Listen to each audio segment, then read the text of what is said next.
Hello everyone, in this video I will show you how to fix DirectX errors on Windows 11 for all games. First, we will update graphics drivers. Outdated or broken GPU drivers are one of the main reasons DirectX errors happen.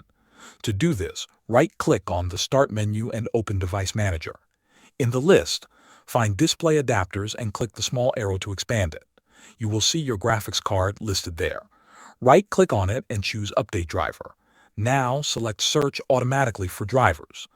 Windows will check online and install the latest available driver for your GPU. If a new driver is found, let it install and then restart your PC. Next, we will run Windows Update. Windows updates often include important DirectX files and system fixes that games need. Open Settings, then go to Windows Update. Click Check for updates and wait. If updates are available, download and install all of them. Do not skip optional updates if they are related to system components or drivers.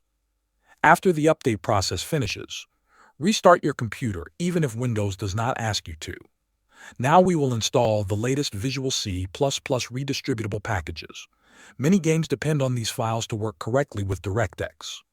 Open your browser and go to the official Microsoft website. Search for Visual C++ redistributable downloads.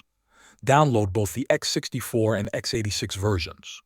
After downloading, run each installer one by one and complete the setup.